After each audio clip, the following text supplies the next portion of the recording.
जय सिया राम। मोरारी बापू के सानिध्य में हुआ कोई भी कार्यक्रम देखने के लिए सब्सक्राइब करें संगीतनी दुनिया YouTube चैनल को और ताजा अपडेट के लिए बेल आइकॉन पर क्लिक करना न भूलें। हिंदुस्तान की नस नस से वाकिफ है, वो इस बात को जानती है कि उर्दू जुबान क्या है। मैं सिर्फ आम लोगों के लिए बात कर रहा हूं प्रणव जी। इससे पहले कि अब मुशायरा शुरू होगा मैं वक्त नहीं लूंगा, लेकिन मैं ये बात जरूरी समझता हूं क्योंकि आज 26 जनवरी का मौका है। उर्दू ये किसी मजहब की जबान नहीं है। उर्दू क्या है मैं बताता हूं, सिर्फ 2 मिनट में आपको उर्दू की तारीख बताऊंगा। मोहम्मद महमूद गजनवी और मोहम्मद गौरी ने पंजाब फतेह किया। उस वक्त पंजाब में अपनी एक जबान बोली जाती थी जिसे पंजाबी कहते थे। जिस वक्त ये फौजें पंजाब में उतरी तो उसके साथ अरबी बोलने वाले फौजी भी थे, तुर्की बोलने वाले फौजी भी थे और फारसी बोलने वाले फौजी भी थे। ये 3 फौजें जिस वक्त पंजाब में उतरी उस वक्त पंजाब में एक और जबान बोली जाती थी, पंजाबी।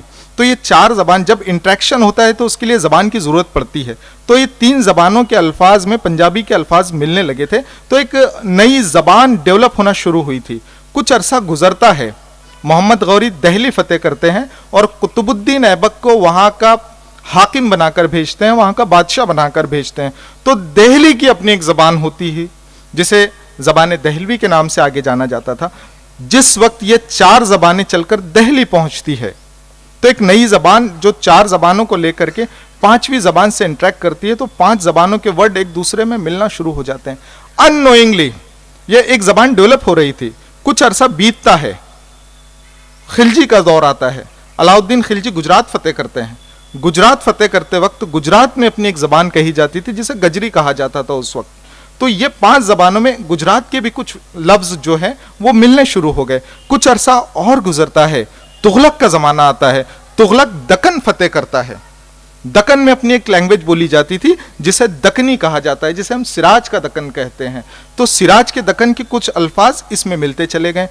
कुछ अरसा और गुजरता है, जब ये जबान पलटकर फिर दिल्ली पहुंचती है तो ये 5-6 जबानों के अल्फाज जो एक दूसरे में मिल गए थे, जिस वक्त दिल्ली पहुंचते हैं तो एक जबान जिसे फौज की जबान करार देना थी जो पूरे हिंदुस्तान में आसानी से बोली जा सके, उसमें दिल्ली भी मिलती थी, उसमें गुजरी भी मिलती थी, उसमें दक्कनी भी मिलती थी, उसमें पंजाबी भी मिलती थी, उसमें जबान दहलवी भी मिलती थी। इन तमाम जबानों को मिलाकर के एक जबान का नाम दिया गया जिसे हिंदवी उस जमाने में कहा जाता था।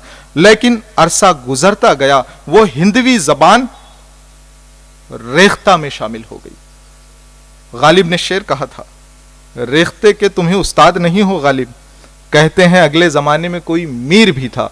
तो ये जबान उस जमाने में रेख्ता कहलाती थी, लेकिन जिस वक्त इसे फौजी जबान का दर्जा दिया जाना चाहिए था उस वक्त एक लफ्ज सामने आता है जिसे उर्दू मोहल्ला के नाम से जाने जाता है। तो मैं ये खुशी इस बात की हो रही है कि आज एक जबान जो पूरे हिंदुस्तान से मिलजुल कर बनी है, उस जबान को आज आपने यहां मौका दिया लब कुशाई का। यह सिर्फ एक जबान, एक तहजीब की जबान नहीं है, बल्कि पूरे हिंदुस्तान की जबान है।